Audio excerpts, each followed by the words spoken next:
As dawn broke, Ellis, a seasoned fisherman, pulled up his nets and found himself staring at an unexpected squirming mass among the day's catch. Amidst the glistening fish, a strange creature was entangled, unlike anything he'd seen before in his years at sea.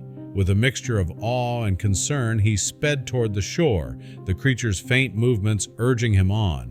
But before we start, smash the like button and make sure to subscribe if you haven't, and hit that notification bell so that you won't miss any new stories. When the local marine experts saw what he'd brought in, their astonishment was palpable. "What the?" he mumbled as he guided the net onto the boat. His eyes grew wide in shock as he realized there was something in his net that didn't belong there. "Ben, come to the deck, please."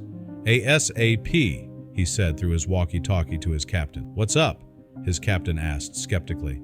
"Not one of those lobsters you're scared of again, huh?" Ellis couldn't hide his smile. "That was one time, and that fucker bit my finger," he defended himself. All right. Give me a second," Captain Ben said, and Ellis heard him messing around with the steering wheel. A little later, he saw Ben walking down the steps and in his direction, but as soon as he got a glimpse of the net, he stopped cold. "What the fuck is that, El?" Ben said. Ellis shrugged his shoulders. "I wanted to ask you the same, but I don't want to remove the net." The two of them stood frozen on deck, staring at the net. Suddenly, Ellis thought he saw something moving. "Oh no," he said as he shook his head. "Get your shit together, man. Let's call the police. They'll know what to do." Suddenly, something clicked, and Ellis knew there was not enough time to wait for the police. "Rush to shore," he yelled as he ran up the steps and burst through the door into the wheelhouse. Ben almost dropped his phone out of fright. "We don't have much time." Finally, Ben jumped behind the wheel and steered the boat back to the marina. Ellis's heart raced as he looked through the window at the net.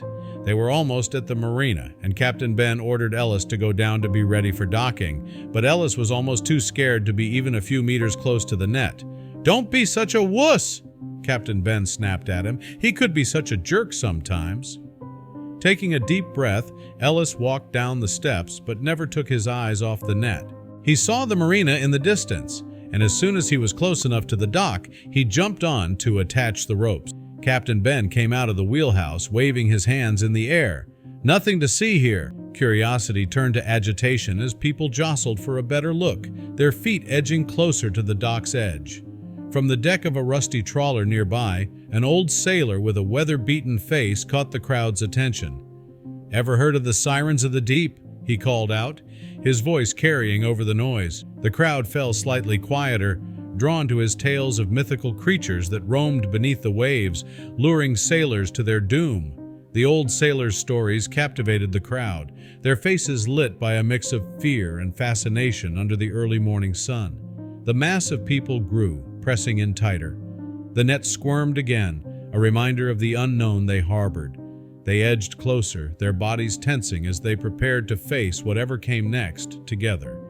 In a low huddle, Ellis and Ben whispered urgently. "We need to calm them down before this gets out of hand," Ellis muttered.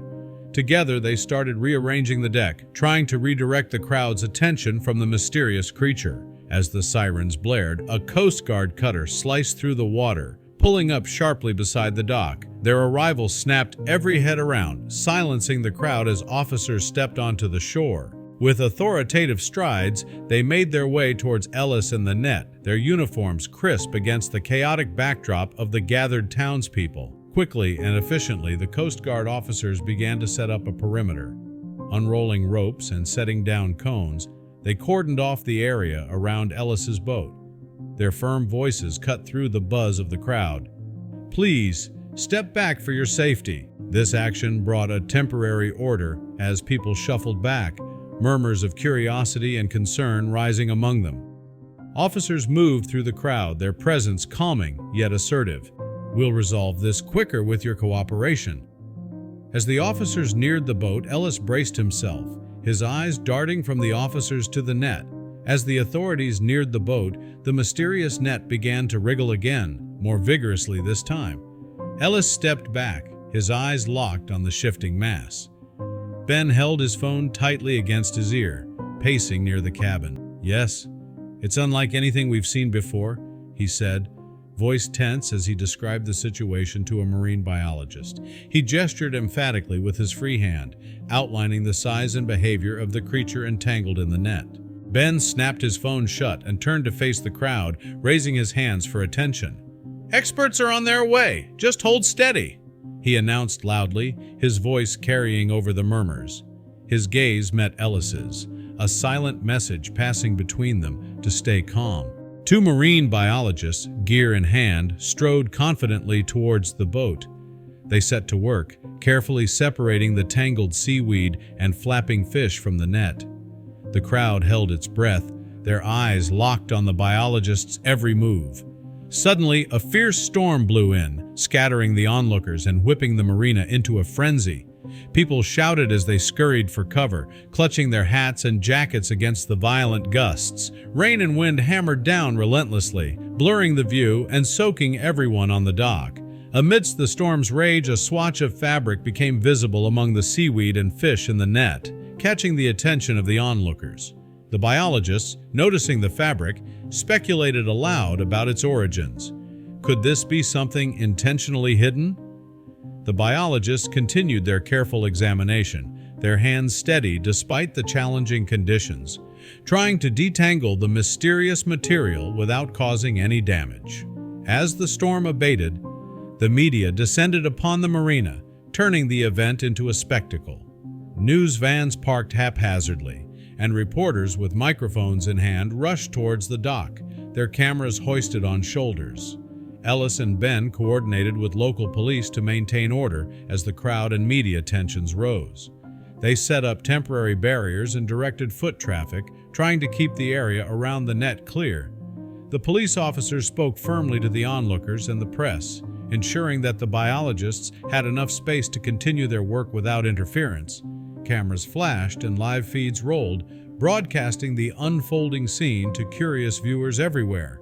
Reporters did stand-ups with the bustling dock in the background, speculating about the find. The glare of camera lights mixed with the late afternoon sun, casting long, dramatic shadows across the dock as the world watched, waiting for answers. Despite the chaos around them, the biologists continued their work, now under the glaring lights of media scrutiny. They handled each piece of seaweed and fabric with care, aware of the cameras capturing their every move. The pressure to uncover the truth was palpable, but they maintained their focus, methodically working to reveal the secrets of the tangled net. Ellis found himself dodging cameras and sidestepping eager reporters, uncomfortable with the sudden fame. He ducked behind crates and moved briskly along the dock, trying to avoid the intrusive lenses that seemed to follow every step he took. His usual quiet day at sea had turned into a chaotic media circus, and he was not enjoying the spotlight at all. Seeing Ellis's discomfort, Ben intervened, cursing at the media to give them some space. "Back off! Let us work!" he shouted, his face flushed with anger. His loud, commanding voice caught the reporters off guard, and for a moment, the clicking of cameras slowed. Ben stood firmly, his hands on his hips, protecting Ellis and the biologists from further intrusion. The media hesitantly backed off, turning their lenses towards the boat and the still-covered net instead. With Ben's stern warning echoing in their ears, they repositioned themselves to capture the scene without crowding the crew too closely. From a safer distance, they continued filming, their focus shifting to capture every detail of the ongoing examination from afar. The biologists were moments away from fully unveiling the net's contents. They worked with renewed urgency, aware of the cameras recording their every move and the eyes of the world watching. With precise movements, they removed the last bits of debris, their expressions serious and focused as they prepared to reveal the long-hidden mystery to the awaiting crowd. The anticipation built to a fever pitch as both the crowd at the marina and viewers at home watched eagerly.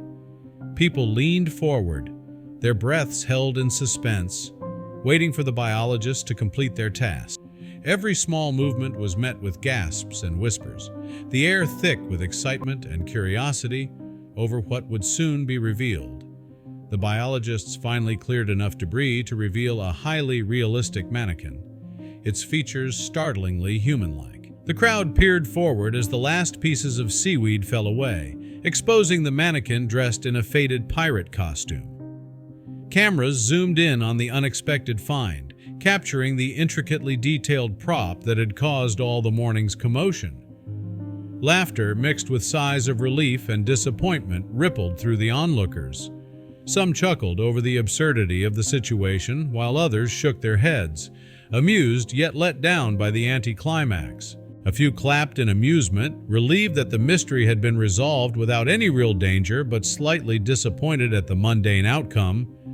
Ellis felt a flood of embarrassment and relief wash over him as he stood beside the revealed mannequin. He managed a sheepish grin, relieved that the sea monster was nothing more than a movie prop, but embarrassed by the frenzy it had sparked. He shrugged at the biologists, acknowledging the dramatic build-up to such an unthreatening conclusion.